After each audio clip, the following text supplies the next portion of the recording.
कैलाशी अविनाशी भगवान शिव, जिनकी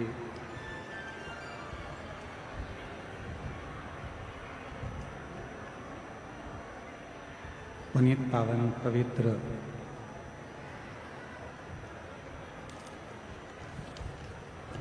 शिव महापुराण की कथा बाबा देवाधिदेव महादेव की कृपा से, करुणा से आप और हमको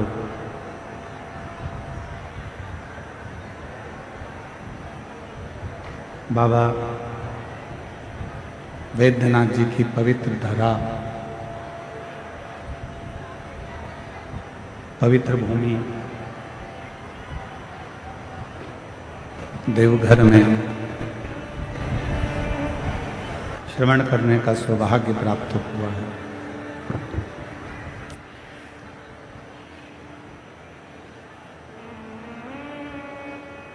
बाबा की ये पवित्र धरा जिस भूमि पर आने के लिए देवता भी तरसते हैं, ऐसी पवित्र धरा पर आप और हम शिव महापुराण की कथा को श्रवण कर रहे हैं। कथा मंडप में विराजमान क्षेत्रीय सांसद महोदय डॉक्टर निशिकांत जी दुबे जी, जिनका अथक सहयोग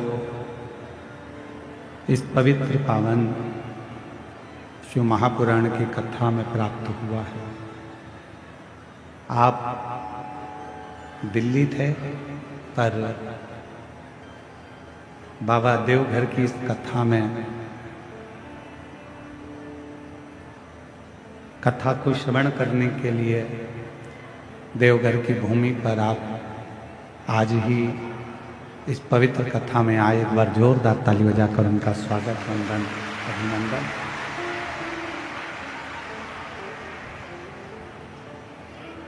बाबा देवघर के कहीं ना कहीं बाबा भोलेनाथ जी की आप पर बड़ी कृपा है, करुणा है, जो आपके सांसदीय क्षेत्र में ही ये पवित्र पावन शिव महापुराण की कथा हो रही है। मैं डॉक्टर निशिकांत जी दुबे जी को बहुत बहुत साधुवाद देता हूँ। ऐसे ही सनातन और राष्ट्र की सेवा में लगे रहें और बाबा की कृपा आप पर सदा बनी रहे। शिव कृपा। कथा में मुख्य रूप से झारखंड सरकार का भी माननीय मुख्यमंत्री महोदय एवं संपूर्ण प्रशासन का बहुत सहयोग है। योग गुरु पूज्य स्वामी बाबा रामदेव जी महाराज का, इसके तिजारावाला साहब का, श्री प्रमोद जोशी जी का, इन सभी के एक अथक प्रयास और देवघर वासियों के, रहवासियों का अथक प्रयास इस कथा को सफलता की ओर लेकर जा रहा है। कथा के मुख्य यजमान, जिन्होंने अपने तन, मन और धन को देवघर बाबा के चरणों में लगाकर अपने जीवन को सफल बनाया है और 12 ज्योतिर्लिंग में यजमान बनने के लिए बाबा आपको ऐसे ही भंडार भरता रहे और आप यजमान बनते रहे। श्री रमेश रेखा ठकराल जी, मोना ठकराल जी नरवाना हरियाणा से हैं। एक बार जोरदार ताली बजाकर यजमान परिवार के लिए साधु का। श्री दिनेश गणपति कावरा जी, कावरा परिवार एरंडोल से हैं, जो कथा में तो नहीं पहुंच पाते हैं पर यजमान पद प्रत्येक ज्योतिर्लिंग का ग्रहण करते हैं। एक बार उनके लिए भी जोरदार ताली बजाएं। श्रीमती पूजा माली राम अग्रवाल जी कोलकाता वेस्ट बंगाल से हैं, जिन्होंने यजमान पद ग्रहण किया है। एक बार जोरदार ताली बजाकर उनके लिए भी साधुवाद। आपसे सीहोर में मिलना हुआ था और आपने कहा था एक बार यजमान बनना है, और बाबा देवघर वाले ने इनको यहाँ यजमान बनाया। एक बार जोरदार ताली बजाएं। श्री गिरीश चंद्र स्नेहलता खोसला जी इंदौर से हैं, जो यजमान पद ग्रहण करे हैं। श्री गोपाल शंकर लाल सोनी जी, प्रेमलता शंकर लाल सोनी जी देवास से हैं। एक बार जोरदार ताली बजाएं, जो प्रत्येक ज्योतिर्लिंग कथा के यजमान पद ग्रहण करते हैं। श्री अमित रजनी मुदगल जी बीटा अम्बाला से हैं। आप भी प्रत्येक ज्योतिर्लिंग में यजमान पद ग्रहण करते हैं। एक बार जोरदार ताली बजाएं। श्री चतुर्वेदी परिवार झांसी उत्तर प्रदेश से हैं। आप भी प्रत्येक ज्योतिर्लिंग शिव महापुराण के कथा के यजमान बनते हैं। एक बार जोरदार ताली बजाएं। आपके बड़े भाई अभी इस कथा में नहीं आए हैं, थोड़ा स्वास्थ्य के कारण, पर जल्दी शीघ्र ठीक होकर चलकर कुबेरेश्वर धाम आएंगे, ये बाबा पर भरोसा है। श्री कृष्ण लाल जी दयावती गुप्ता जी अम्बाला हरियाणा से हैं। एक बार जोरदार ताली बजाएं। आप भी कथा में यजमान पद ग्रहण कर चुके हैं और इस बार फिर पुनः बने हैं। प्रदीप ममता बंसल जी श्रीमती कांता बंसल जी दिल्ली से हैं। आप भी पूर्व में कई कथाओं में यजमान पद ग्रहण कर चुके हैं। एक बार जोरदार ताली बजाएं। श्री मिथिलेश पुष्पा मिश्रा जी धनबाद झारखंड से हैं। आप भी काशी की कथा में यजमान पद ग्रहण करा था और आज देवघर की कथा में बने हैं। एक बार जोरदार ताली बजाएं। श्री वीरेंद्र कुमार श्रीमती सरोज कुमारी जी पटना बिहार से 1 दिवसीय यजमान पद ग्रहण करा है। श्री जोगेंद्र पाल प्रेमलता डिंगारा जी पानीपत हरियाणा से 1 दिवसीय ऑनलाइन यजमान बने हैं। श्री दुर्गेश प्रसाद नीलू देवी शाह जी, श्री नारायण उमा देवी शाह जी एक आरा बिहार से 1 दिवसीय ऑनलाइन कथा के यजमान बने हैं। श्रीमती सुमन पूनम जायसवाल जी रोहतक हरियाणा से 1 दिवसीय ऑनलाइन कथा के यजमान बने हैं। श्रीमती सरिता कपिल शर्मा जी नंदकिशोर शर्मा जी जयपुर राजस्थान से 1 दिवसीय ऑनलाइन कथा के यजमान बने हैं। श्री अनिल शशि जी नकुल रेकावर जी दिल्ली से 1 दिवसीय ऑनलाइन कथा के यजमान बने हैं। श्री सूरज प्रकाश जी कमला रानी जिंदल जी सिरसा हरियाणा से 1 दिवसीय ऑनलाइन कथा के यजमान बने हैं। श्रीमती स्वाति मयंक गुप्ता जी 1 दिवसीय मेरठ से ऑनलाइन कथा के यजमान बने हैं। एक बार जोरदार ताली बजाकर सभी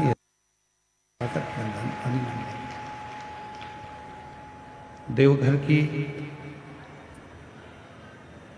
ये पवित्र पावन भूमि, जहाँ भगवान शिव माँ जगत जननी जगदम्बा अम्बा के साथ में यहाँ विराजते हैं।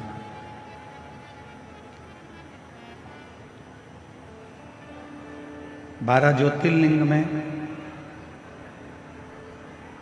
एक ज्योतिर्लिंग ऐसा है, बाबा वैद्यनाथ, जहाँ माँ जगत जननी अम्बा माँ सती के हृदय पर ही शिवलिंग विराजमान है। शक्तिपीठ भी है और बाबा का ज्योतिर्लिंग भी है। एक बार जोरदार ताली बजाकर बाबा की इस पवित्र धरा को नमन करें। तेरी कृपा बिना न हिले एक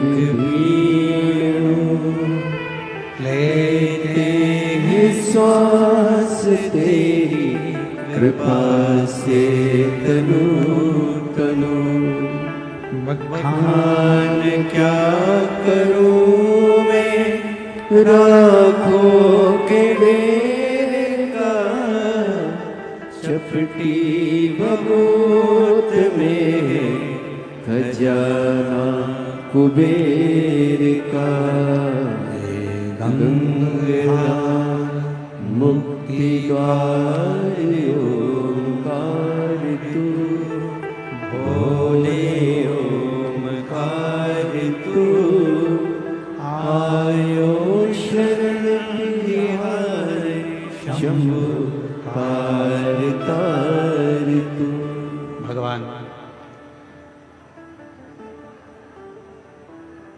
कहीं ना कहीं कोई ना कोई पुण्य आपका और हमारा जरूर हुआ होगा। जो मार्गशीर्ष मास में जिस माह में भगवान शंकर के ज्योतिर्लिंग का, शिवलिंग का प्रागट्य हुआ है, ऐसे महीने में आप और हम देवघर में बैठकर शिव महापुराण की पवित्र कथा का तत्व ग्रहण कर रहे हैं। ये आपका और हमारा कोई पुण्य है।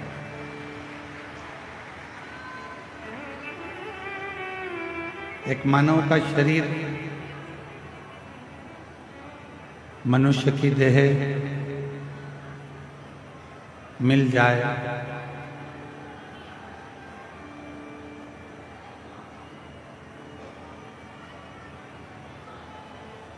और मानव शरीर प्राप्त हो भी जाए और मान लो उस मानव शरीर में हम शिव भक्ति से अगर दूर हैं तो इस संसार में बार बार हमको जन्म लेना पड़ता।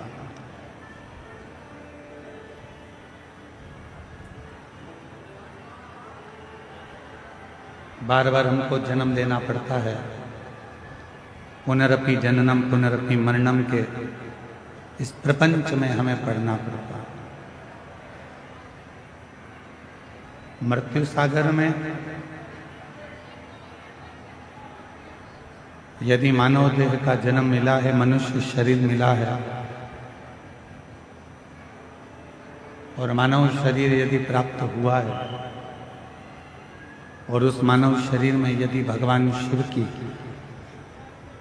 अविरल भक्ति आपको और हमको मिल जाए तो समझना कि हमारा मानव जीवन लेना सार्थक हो गया।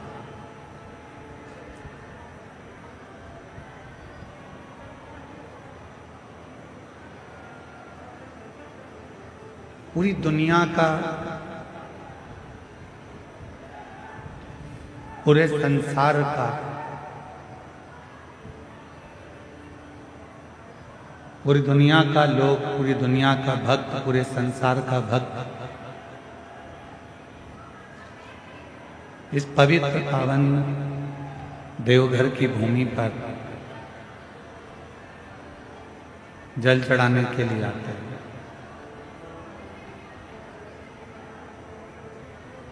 और देवघर की भूमि पर जब जल चढ़ाने के लिए आते हैं तो पूर्ण भरोसा, पूर्ण विश्वास, पूर्ण श्रद्धा के साथ आते हैं। कल एक पत्रकार महोदय देवघर के प्रश्न किए कि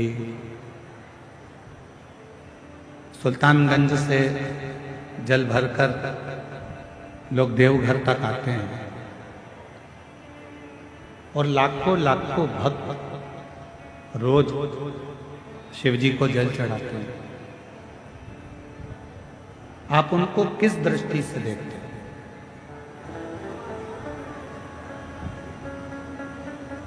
हमने निवेदन किया उन पत्रकार महोदय से कि पहले तो देवघर में अगर श्रावण महीने में आप जल चढ़ाने के लिए आ रहे हो,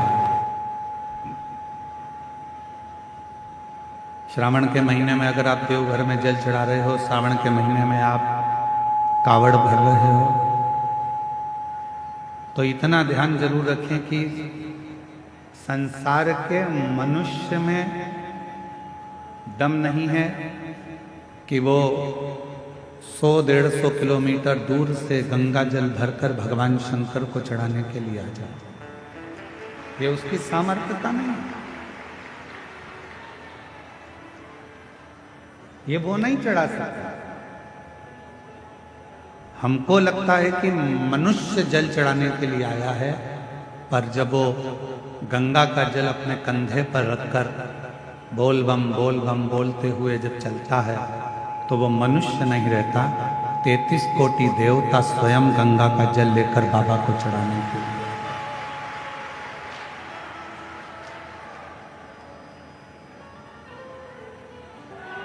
और उसके मुख पर हमेशा भगवान शिव का ही नाम रहता है। पूरी दुनिया में कोई एक ऐसा तीर्थ बता दो जिसका नाम घर से जुड़ा हो।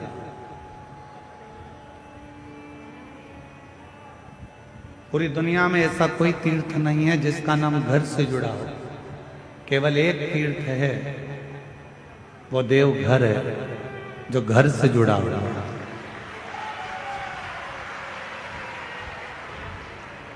और इस स्थान का नाम भी भगवान शंकर का धाम है, भगवान शिव का धाम है, तो यहाँ का नाम तो बाबा घर होना था, यहाँ का नाम तो बाबा के नाम पर होना था।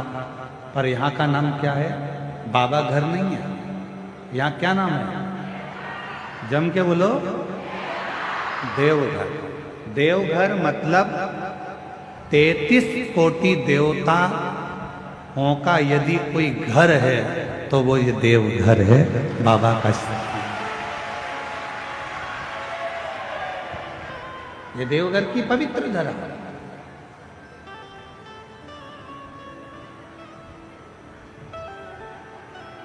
अब आपसे एक निवेदन करें, जरा उत्तर दीजिएगा। मेरी झारखंड की जीजियों, मेरे बिहार के जीजाओं, मेरी बंगाल की बहनों, मेरे छत्तीसगढ़ की भांजियों, आज इस जगह पे पूरे प्रदेश, जितने आसपास के प्रदेश हैं, सारे प्रदेश यहाँ आए हुए हैं। इसलिए आप सबको नमन करता हूँ, प्रणाम करता हूँ।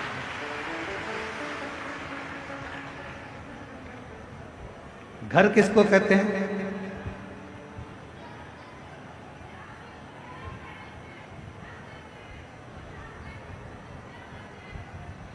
शिव महापुराण की कथा कहती है, घर किसको कहते हैं? जहां पर हमारे माता पिता रहते हैं। फिर वो एक किराए का भी मकान है तो वो भी घर कहलाता है। जहां माँ बाप रह रहे हैं, जहां माता पिता रह रहे हैं, उसको घर कहा जाता है। तो किसी ने इंद्रदेव से पूछा कि इंद्रदेव ये बताओ, गरुण वरुण सारे देवता मिलकर सब देवघर जा रहे हैं, वैद्यनाथ जी की पावन धरा पर जा रहे हैं, ऐसा क्यों? तो कहा वो घर है। किसका घर? तो कहा सारे देवताओं का घर, क्योंकि वहां जगत के माता पिता स्वयं भगवान शिव और सती उस भूमि पर भगवान शंकर पार्वती के साथ विराज हैं। भगवान देवाधिदेव महादेव स्वयं माता सती के साथ विराज। और तेरी कृपा बिना ना हिले एक वीणु लेते श्वास तेरी कृपा से तनु बखान क्या करूं मैं राहों के ढेर का, चपटी भभूत में है खजाना कुबेर का। हे गंगाधर मुक्ति वारे ओमकार तू, भोले ओमकार तू, आयो शरण तिहारी शंभु तार तार तू। शिव कथा कह रहे हैं।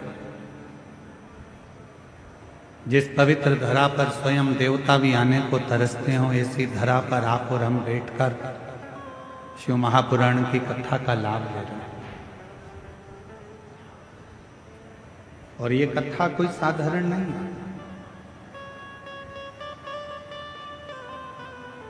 आप अपनी बुद्धि में, अपने चित्त से ये निकाल देना कि आप कथा सुनने के लिए गए। आप अपने विवेक से ये निकाल देना कि हम शिव महापुराण की कथा सुनने के लिए देवघर गए।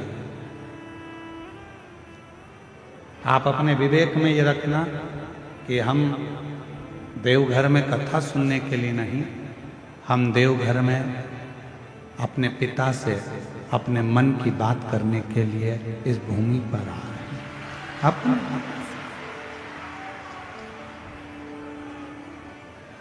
अपने बाप से, अपने पिता से जो बात करना है, हमें यहाँ बैठकर 7 दिवसीय शिव महापुराण की कथा में अपने जीवन को सार्थक बनाने का प्रयास करना।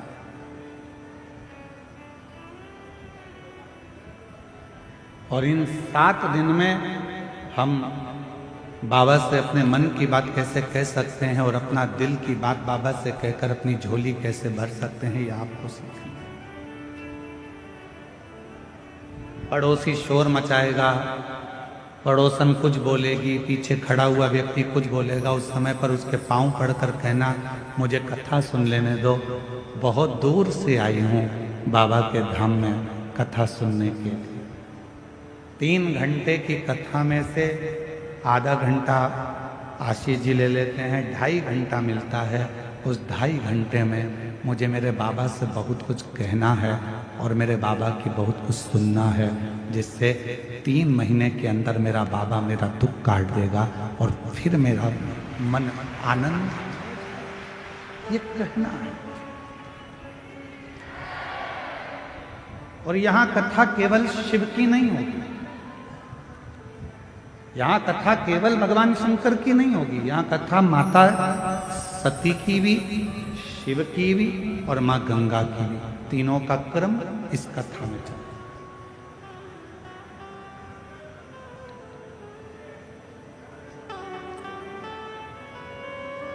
अरे भाई, देवघर भूमि तो वो भूमि है जहां पर वर्णन किया जाता है कि देवघर में बाबा बाबा सब कहे पर माई कहे ना कोई। जो एक बार माई कहे देवघर में वही होई।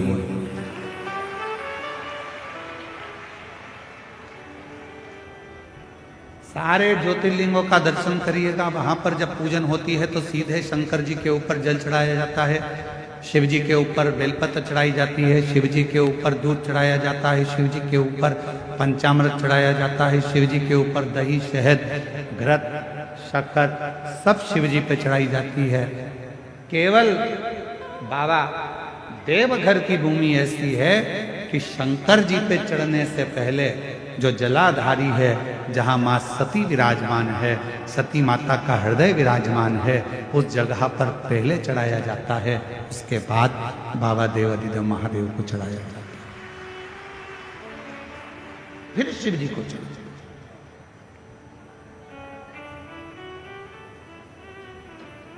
फिर भगवान शंकर विराजमान। शिव कथा कर रही है। जन्म लेना एक मनुष्य का कब सार्थक है, जब वो भगवान शंकर की अविरल भक्ति में डूबे।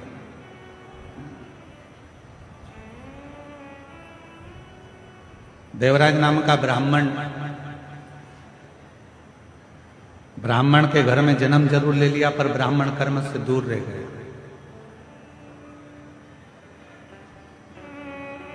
आपका जन्म लेना तब सार्थक है जब आप जन्म लेने के बाद आप भगवान की अविरल भक्ति में लग गए। शिव महापुराण की कथा कभी नहीं कहती कि आप अपना घर छोड़ दो, परिवार छोड़ दो, नाते छोड़ दो, रिश्ते छोड़ दो, या अपना काम धंधा छोड़ दो, या अपना व्यापार छोड़ दो। शिव महापुराण की कथा तो हमेशा एक बात कहती है कि अपना कर्म करते रहो, काम करो, व्यापार करो, व्यवसाय करो, नौकरी करो, धंधा करो, बिजनेस करो, सब कुछ करो, अपने परिवार में रहो, कुटुंब में रहो, पर साथ में जितना समय मिल जाए उसमें से थोड़ा सा समय निकालकर भगवान देवाधिदेव महादेव की अविरल भक्ति करते रहो। एक लोटा जल बाबा को चढ़ा दो। शिव की अविरल भक्ति को धारण करते रहो।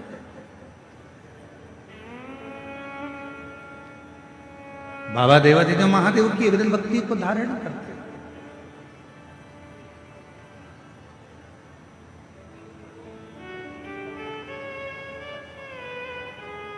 कोई तुमसे कह भी दे कि अपना घर छोड़कर मंदिर में जाकर बैठ जाओ तो बिल्कुल मत बैठना, कह देना सीहोर वाले बाबा ने मना करा, हम तो नहीं बैठते। कोई तुमसे कहे कि पूरा घर छोड़कर गंगा जी के घाट पर जाकर बैठ जाओ, बिल्कुल मत बैठना, कह देना महाराज ने मना करा, हम तो नहीं जा सकते। कोई कहे कि तुम बैरागी बन जाओ, कोई कहे तुम सन्यासी बन जाओ, कोई कहे तुम तपस्वी बन जाओ, कोई कहे कि तुम साधक बन जाओ, कह देना हमारे बस की बात नहीं है, क्योंकि हम कलिकाल में जन्म लिए हैं और इस कलिकाल में हम अगर घर के अंदर रहकर भी भगवान का यदि मुख से 2 क्षण में भी श्री शिवाय नमस्तुभ्यम कह लेंगे तो हमारी मुक्ति निश्चित है। ये शिव महापुराण की कथा, हमारा मोक्ष निश्चित है।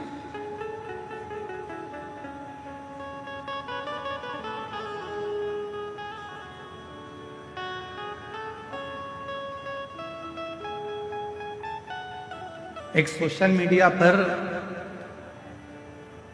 यूट्यूब पर, सोशल मीडिया पर, मोबाइल पर ज्ञान देना सरल है, पर उस ज्ञान को अपने अंदर उतारना बड़ा कठिन है।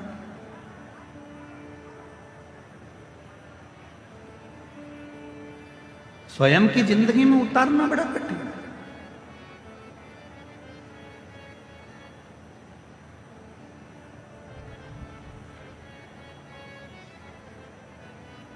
कई लोग कहते हैं शांति रखो, शांति रखो, शांति रखो, पर अपने अंदर ही शांति नहीं आ पाती।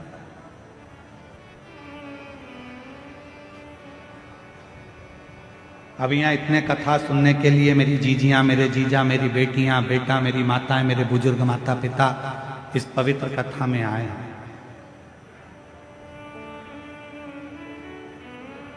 10 तारीख से आप सब ने अपनी अपनी जगह संभाल ली। बोलो सही है कि गलत है? 10 तारीख से जगह संभाली है और 14 तारीख से कथा चालू हो रही है। और हमको सूचना मिली कि कल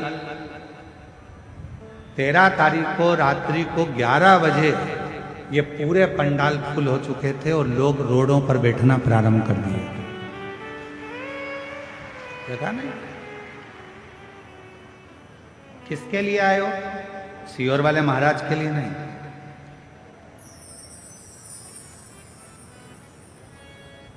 आप किसी व्यक्ति और विशेष के लिए नहीं आए। आप आए हो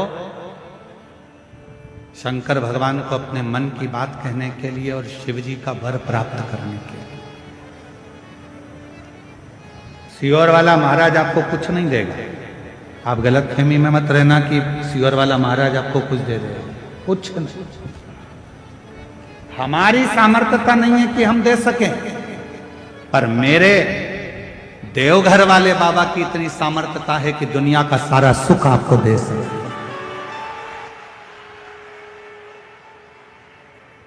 मेरे भोले बाबा की वो सामर्थ्यता है कि कोई आया खाली नहीं गए।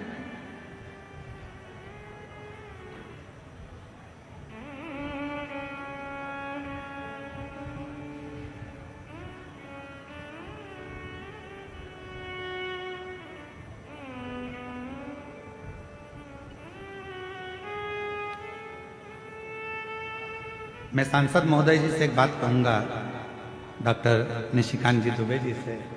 दुबे जी, यहाँ एक जमशेदपुर की जीजी खड़ी है, ये खड़ी है, ये जमशेदपुर में कथा करा अकेली, और इन्होंने कहा गुरुजी हमारे जमशेदपुर में हम कथा तो करा लेंगे पर इतने लाखों भक्तों का हम भोजन नहीं करा पाएंगे। हमने इन दीदी से कहा कि तुम वेद बाबा देव घर जाओ और वहाँ पे पीला चावल देकर वहाँ का एक चावल उठाकर ले आना और एक बेलपत्री लाकर एक छोटा सा टेंट लगाकर वहाँ रख देना। तुम ना हलवाई करना, ना तुम अनाज रखना, बाबा देवघर वाला आएगा और पूरा भंडारा कर कर जाएगा। और पूछो उनसे, सांसद जी ये दीदी ने एक छोटा सा टेंट लगाया, माँ ना हलवाई करा भोजन बनाने वाला और ना भंडारे की तैयारी करी, बस लिख दिया भोजनशाला। और कोई बाहर से एक टीम आई 15 लोगों की हलवाईगिरी करने के लिए, ना जाने कहां से आई थी और कहां से गाड़ी भरा भरा कर चावल आता गया, अन्न आता गया और भंडारा चालू हो गया और कथा चलती रही। आज तक इस बहन को भी नहीं मालूम कि भोजन किसने बनाया था। आज तक इस बहन को भी नहीं मालूम कि भोजन लाया कौन था, अन्न कौन लाया, सामान कौन लाया, चूल्हा किसने जलाया, भट्टी कौन ने जलाई, किसने मिठाई बनाई, किसने चावल बनाया, किसने भाजी बनाई, किसी को नहीं मालूम।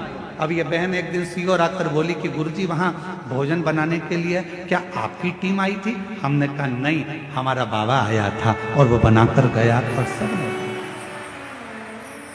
यहां किसी की सामर्थ्यता नहीं है।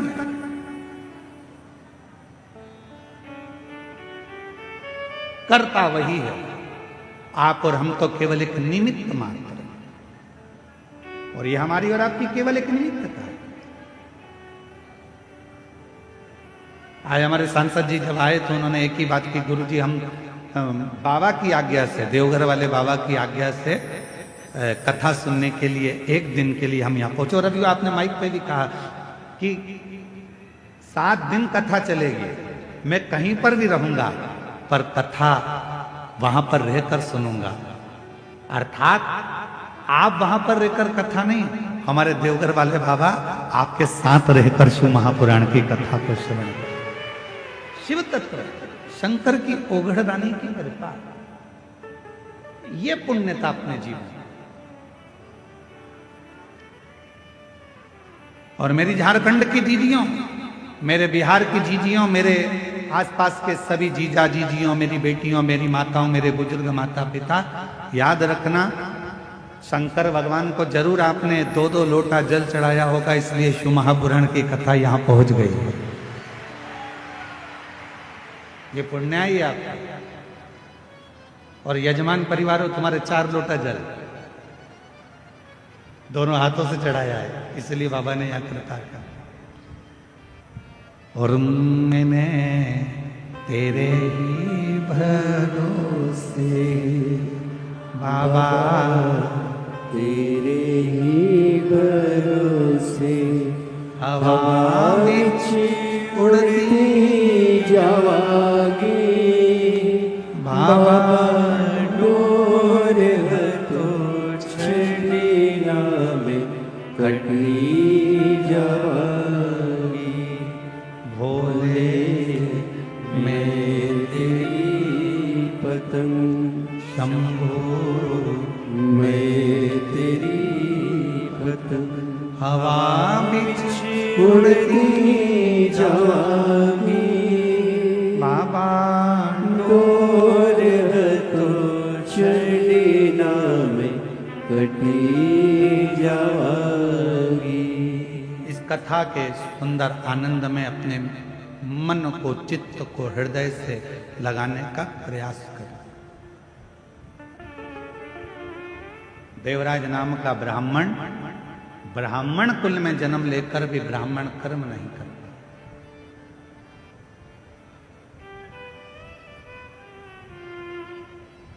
मानव का देह मिल जाए और मानव का देह प्राप्त कर भी यदि हम अच्छा कर्म ना कर पाए तो हमारा जीवन बेकार।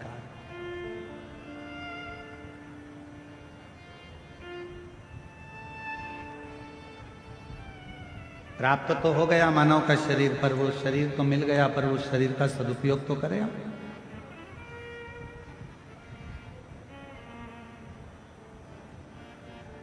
कोई 5 दिन के लिए, कोई 7 दिन के लिए, कोई 3 दिन के लिए, कोई 2 दिन के लिए, कोई 4 दिन के लिए इस कथा के पंडाल में आया। केवल कथा के पंडाल में ना रहकर देवघर बाबा के दर्शन भी करो, कथा भी सुनो, प्रणाम भी करो, नमन भी करो और उससे विनय भी करो।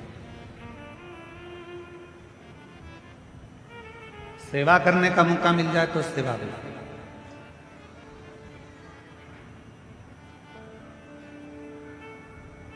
जैसा समय मिले उसके अनुसार कार्य करो।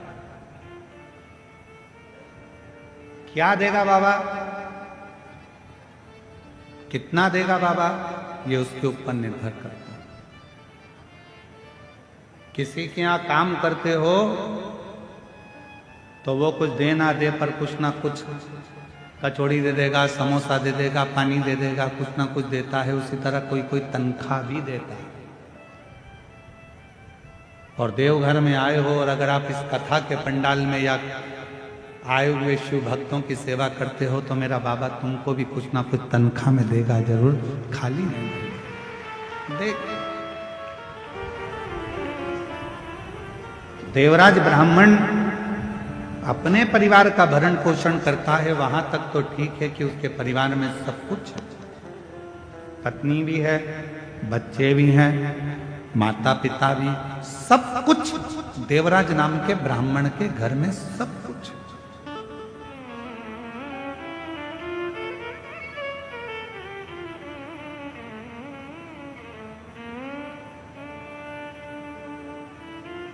पर कोई संगति, एक संगत, अच्छे की संगत मिल गई तो जिंदगी बना देती है, और बेकार की संगत मिल गई तो जिंदगी बिगाड़ देती है। एक हमारे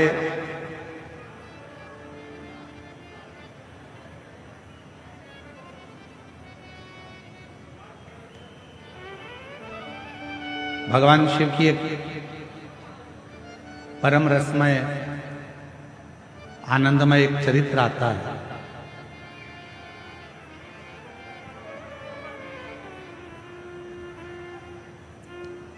जम्मू कश्मीर में, जम्मू से लगभग 130 किलोमीटर की दूरी पर एक महादेव का मंदिर है जिसका नाम है सुध महादेव। कौन सा महादेव है? जम के बोलो, सुध महादेव। आवाज नहीं आई, फिर से बोलो, सुध महादेव। जम्मू से लगभग 130 किलोमीटर की दूरी पर विराजमान है सुध महादेव, जम्मू कश्मीर। ये संगत के महादेव, जरा ध्यान दीजिएगा। इस कथा को हम क्यों सुना रहे हैं? क्योंकि संगति का असर क्या होता है। और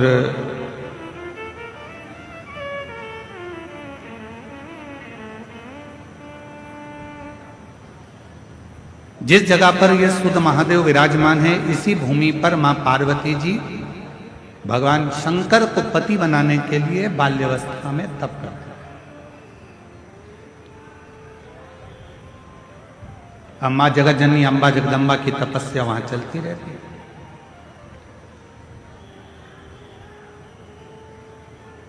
वहां पर एक सुधात नाम का असुर था, और वो सुधात नाम का जो असुर था, जब मां जगत जननी तप करती थी तो सुधात उस स्थान पर आता था और मां जगत जननी के तप का दर्शन करता। वो शिव को नहीं जानता, वो भगवान शंकर का स्मरण नहीं करता, वो ना शिव को जानता था, ना शंकर का भजन करता था, ना शंकर का स्मरण करता था, ना शंकर का मंत्र जाप करता था, ना शंकर जी का गुणगान करता था। वो सुधात असुर केवल जहां पर पार्वती जी बैठकर तप करती थी, उस भूमि पर आकर पार्वती जी को देखता।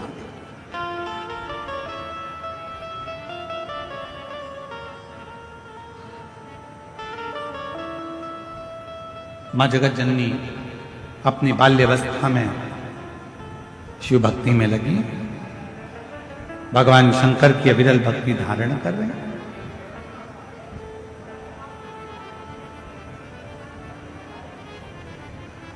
अविरल भक्ति में मां जगत जननी खोई।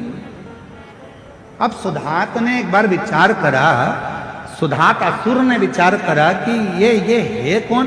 तब स्मरण करके उसने पता करा कि यह हिमालय राज की बेटी पार्वती है, और बालू मिट्टी का शिवलिंग बनाकर, बालू का शिवलिंग बनाकर, मिट्टी का शिवलिंग बनाकर शंकर जी की आराधना कर,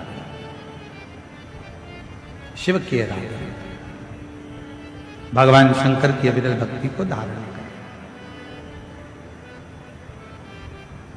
पार्वती जी को नहीं मालूम कि मुझे कौन देखता है, पार्वती जी तो अपने भजन में लीन रहती हैं, शिव की भक्ति में डूबी रहती हैं। श्री शिवाय नमस्तुभ्यं, श्री शिवाय नमस्तुभ्यं, श्री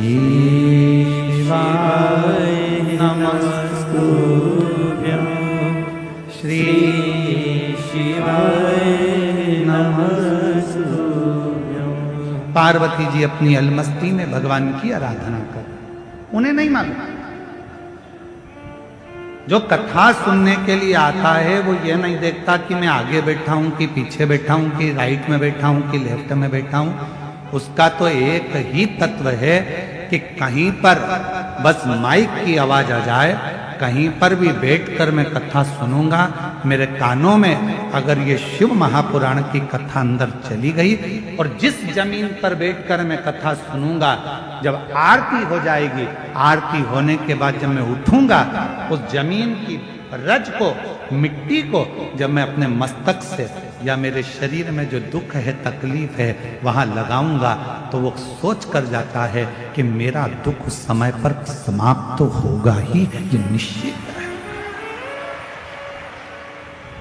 और कोई पूछे कि सियोर वाला महाराज बोलता है कि जहां कथा बैठकर सुन रहे हो, उठोगे, आरती होने के बाद जब वहां से जाओगे, वहां की मिट्टी को अपने मस्तक चढ़ा कर जाना या उस मिट्टी को नमन कर कर जाना, ये कहां लिखा?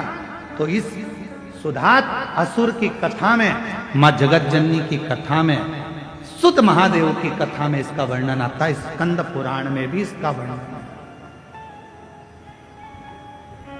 स्कंद पुराण में भी सुत महादेव का वर्णन आता है। और जब भी आप जम्मू कश्मीर घूमने के लिए जाएं,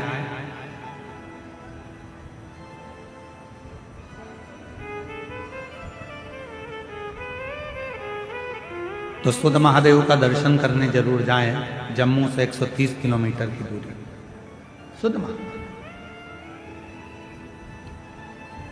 संगत का असर किसको कहते हैं? जहां बैठकर आप भगवान शंकर के विलय भक्ति को धारण कर रहे हो, जहां बैठकर भगवान शंकर का मंत्र जाप कर रहे हो, जहां बैठकर शिव नाम ले रहे हो, जहां बैठकर भगवान शंकर का गुणगान कर रहे हो, उस मिट्टी की मूलता कितनी है? उस मिट्टी की एक पत्र है, अच्छा है।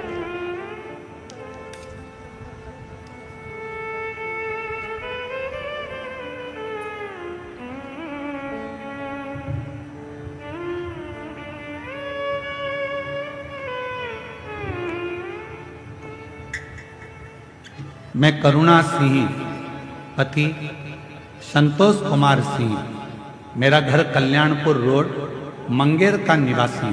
पत्र को एलईडी पर पढ़ाएंगे, आस्था चैनल पर भी पत्र चलेगा। यहाँ की टीवी से कर रहा हूं। मैं करुणा सिंह, पति संतोष कुमार सिंह, मेरा घर कल्याणपुर रोड, मंगेर का निवासी हूं। गुरुजी, भोले बाबा का मैं क्या बखान करूं, उनकी महिमा का अपरंपार। कहीं बैठी हो तो हाथ हिला सकती हैं। करुणा सिंह, पति संतोष कुमार सिंह, मेरा घर कल्याणपुर रोड, मंगेर का निवासी है। कहीं बैठे हो तो हाथ हिला सकते हैं। आप ही हैं? ऐसा एक बार हाथ हिला। हाँ जी, आ जाइए।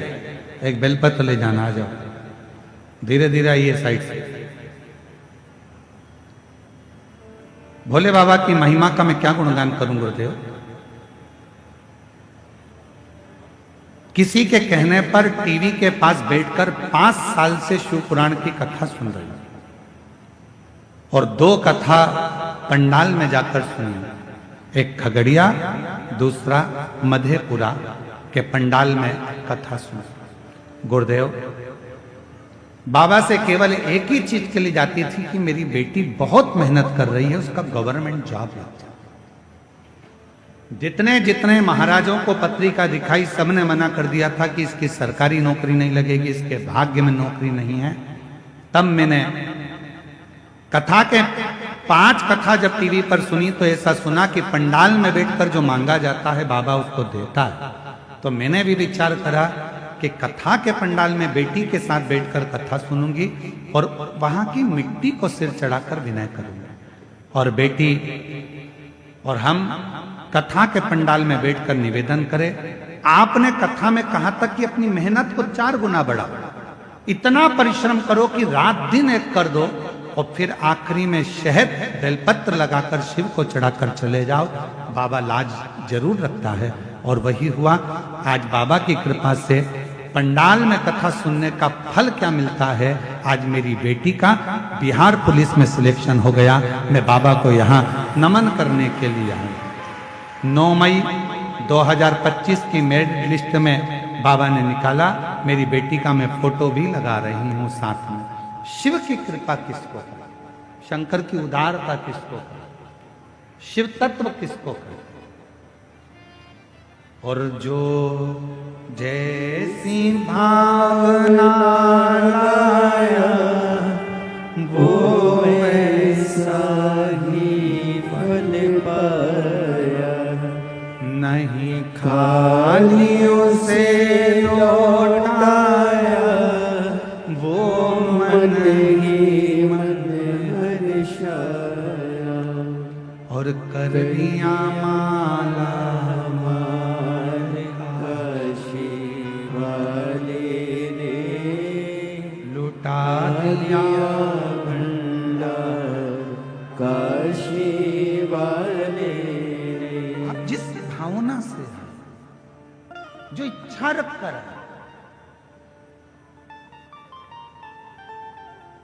शुद्ध महादेव की कथा कर रहे, सत्संग, अच्छी संगति, बुरी संगति का असर कैसे होता है, संगत का असर कैसे होता है, ये महादेव की कथा बताती। पार्वती जी बैठकर भगवान शिव की आराधना करती हैं, साधना करती हैं। और मां पार्वती जी जब भगवान देवाधिदेव महादेव की आराधना साधना कर कर उठ जाती हैं। आज सुधात असुर ने विचार करा, जरा जहां ये लड़की बैठकर, ये कन्या बैठकर आराधना करती है, वहां की मिट्टी को जरा मैं थोड़ा सा लगा कर देखता हूं। उस मिट्टी को लगा कर कितना फल है मिट्टी का, जरा ध्यान दीजिएगा। जरा जहां बैठकर आप कथा सुन रहे हो, 7 दिन शिव महापुराण की कथा जहां चल रही है, उस भूमि का, उस मिट्टी का कितना प्रभाव, कितना फल उसमें, जरा विचार। सुधात असुर जहां पार्वती जी बैठकर भगवान शिव की आराधना कर रही थी, वहीं पर उस मां पार्वती जी के उठने के बाद वहां की मिट्टी को सुधात असुर ने अपने तन पर लगाया, अपने तन पर। और जैसे ही सुधात असुर ने अपने तन पर लगाया, उसको कुछ परिवर्तन सा लगा। उसके जीवन में उसको परिवर्तन सा लगा।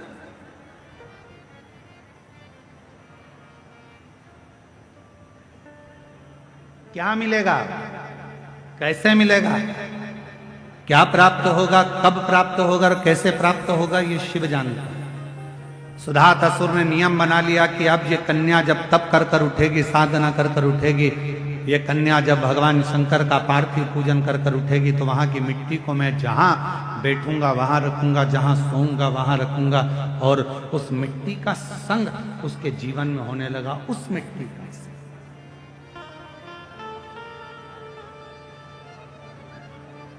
वो मिट्टी उसके संगति को बदलने लगी। संगत का असर किसको कहते हैं? एक लोटा जल जिसके घर से निकल कर जाता है शिवालय तक, आपके घर के नजदीक में जो शंकर जी का मंदिर है, आपके घर के नजदीक में जो शंकर का शिवालय है, आपके घर के नजदीक में जो शंकर का मंदिर है, देवाधिदेव महादेव का मंदिर है, अपने घर का जल शंकर के मंदिर में ले जाकर चढ़ाओ, अपने घर का जल शिव के मंदिर में ले जाकर चढ़ाओ। पहले आप लोग मंदिर का जल उठाकर मंदिर में चढ़ाते थे, पर अब दुनिया के लोगों को मालूम पड़ गया कि अपने घर की दशा यदि महादेव को बताना है, तो जैसे सुदामा चावल लेकर कृष्ण जी के पास गए थे, उसी तरह आप भी अपने घर का जल लेकर शंकर जी के पास जाओगे तो वो जल से तुम्हारा कल जरूर बदलेगा। बोल बम का नारा है, सारी समस्या का हल श्री शिवाय। तो वो जल तुम्हारा कल जरूर बदलेगा। आप अपने नजदीक के शिवालय तक, शंकर के मंदिर तक, भगवान शंकर की चौखट तक जब एक लोटा जल चढ़ाने के लिए जाओगे, शंकर के मंदिर में अपने घर का जल लेकर जाओगे, वो जल जो तुम्हारे घर में रखा हुआ है, वो जल शिव महापुराण की कथा कहती है। जब हम मंदिर में जाते हैं तो पंडित जी से कहते हैं, पंडित जी चरणामत दे दीजिए। चरणामत क्यों मांगते हैं? क्योंकि मंदिर का जो जल है, आरती, पूजन, अर्चन, भजन, कीर्तन का तरंग उस जल में चली जाती है। वो जल जब हमारे अंदर जाता है तो हमें अविरल भक्ति प्रदान करता है, एक अलग से शक्ति प्रदान करता है। इसलिए हम पंडित जी से कहते हैं, पंडित जी जल दे दीजिए, चरणामृत दे दीजिए। पंडित जी जल देते हैं, हम उस चरणामृत को पीते हैं, वो जल हमें प्राप्त होता है, हम चरणामृत पीते, जल पीते। तो आखिर लोग पूछते हैं, महाराज जी एक लोटा जल सारी समस्या का हल, ये कैसे हो सकता है?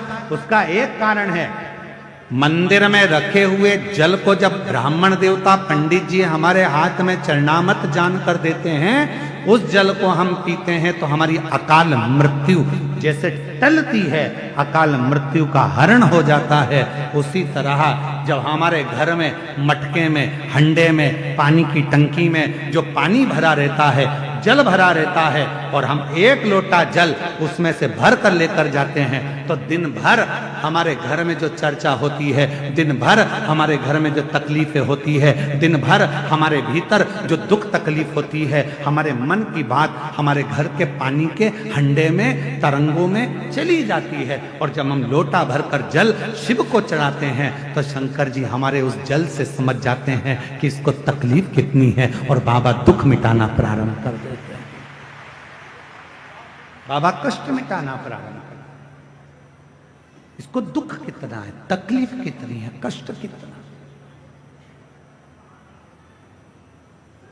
और शंभु शरणे पड़ी मांगू घड़ी रे घड़ी, दुख खाटो दया करी दर्शन आपो।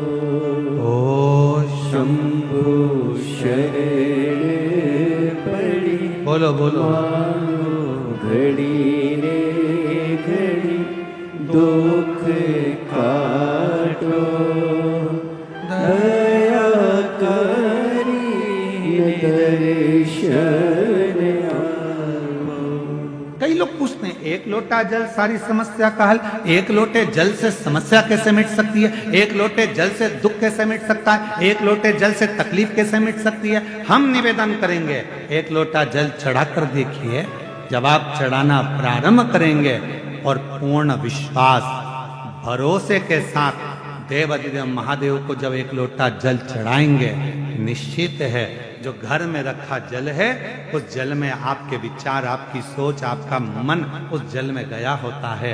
क्या घर में चल रहा है, वो जल में तरंगे पड़ी होती हैं, और वो जल जब शिव जी को चढ़ता है तो मेरा बाबा आपके धीरे धीरे दुख हरना प्रारंभ कर देता है, तकलीफ हरना प्रारंभ कर देता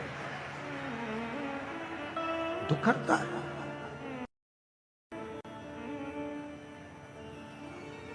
कष्ट हरता है।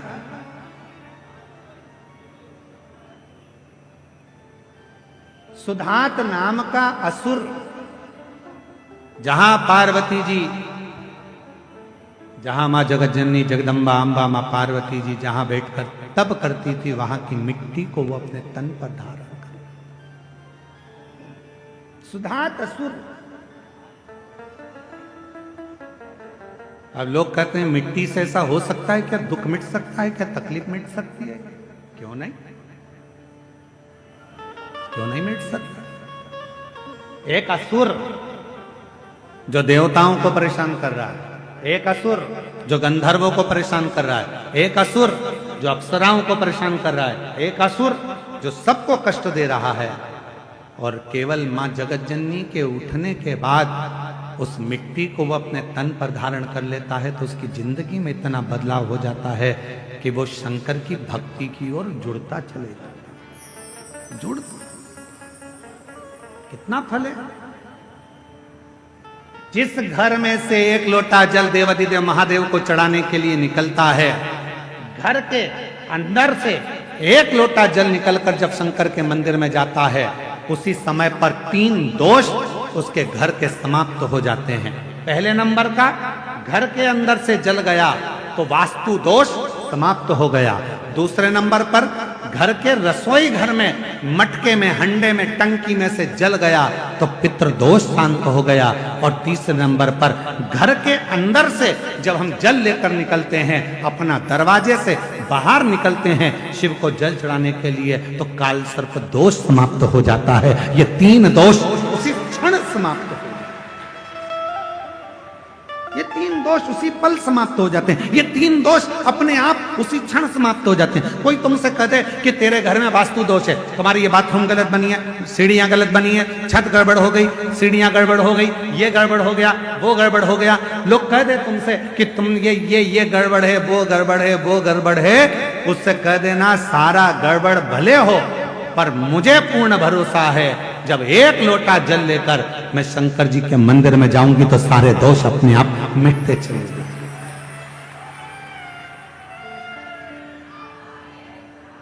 ये सारे दुख मेरे समाप्त होंगे, तकलीफें समाप्त होगी, कष्ट मिटेगा।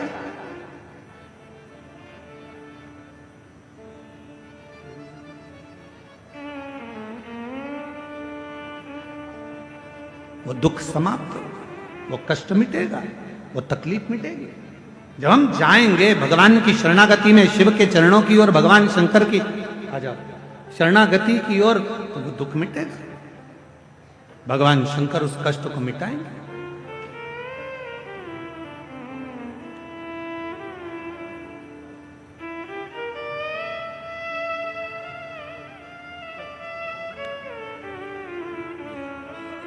बधाई आपको, बाबा की कृपा दृष्टि है। अब ठीक है बाबा, सब साथ में हैं।